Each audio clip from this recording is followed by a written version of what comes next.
এই দেশের সম্প্রীতি ভবিষ্যতেও ইনশাআল্লাহ বজায় থাকবে। আমি এইটুকু নিশ্চয়তা আপনাদের দিচ্ছি, আপনারা নির্ভয়ে দেশ বাস করবেন, এটা আমাদের সবার দেশ। আপনাদের মাঝে এসে আমার অত্যন্ত ভালো লাগছে। আপনাদের এই গান, আপনাদের সাথে কথা বলে, আপনাদের সাথে এখানে একাত্মতা প্রকাশ করে আমার কাছে খুবই ভালো লাগছে। আমরা বাংলাদেশের বাঙালিরা এই পয়লা বৈশাখ আমাদের সকলের একটা উৎসবের দিন। এই দিন আমরা সবাই মিলে পালন করব, আমরা পালন করছি, ভবিষ্যতে আমরা পালন করব। এই দেশ সবার সকল জাতি ধর্ম বর্ণ নির্বিশেষে সকলের এই দেশ। এই দেশে আমরা শান্তিপূর্ণভাবে বসবাস করি, আমরা আমাদের এই সম্প্রীতি বজায় রাখবো এবং এই ধরনের যত পরব আছে, যত উৎসব আছে, আমরা একসাথে আনন্দ ভাগাভাগি করে এই উৎসবটা উপভোগ করব। সেই লক্ষ্যে আমরা কাজ করে যাচ্ছি। আমরা সবসময় আপনাদের পাশে থাকবো। আপনারা নির্ভয়ে দেশে বাস করবেন।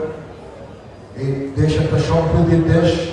হাজার হাজার বছর ধরে আমরা একসাথে এই সম্প্রীতি বজায় রেখে চলেছি এই দেশে। এই দেশের সম্প্রীতি ভবিষ্যতেও ইনশাআল্লাহ বজায় থাকবে। আমি এইটুকু নিশ্চয়তা আপনাদের দিচ্ছি, আপনারা নির্ভয়ে দেশ বাস করবেন, এটা আমাদের সবার দেশ, এটা আমাদের সবার দেশ। আজকে যে শিল্পীদের যে গান আমি শুনলাম, খুব ভালো লাগলো। এখানে বাচ্চারা সুন্দর গান গাইল। আমি তাদের যে ট্যালেন্ট, তাদের যে ট্যালেন্ট দেখে আমি অত্যন্ত মুগ্ধ।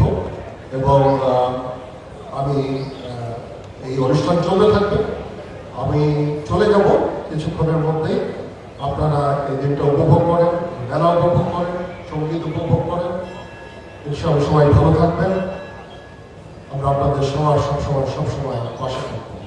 আপনাদের সবার জন্য দোয়া রইল, আমাদের জন্য দোয়া করবেন। আমরা একটা শান্তিপূর্ণভাবে এই যে এখন যে পরিস্থিতি আছে, একটা আমরা গণতান্ত্রিক প্রক্রিয়া আমরা যাব ইনশাআল্লাহ, এবং শান্তিপূর্ণভাবে আমরা এই দেশে বসবাস করব। সবাই ভালো থাকেন, সবার প্রতি শুভেচ্ছা।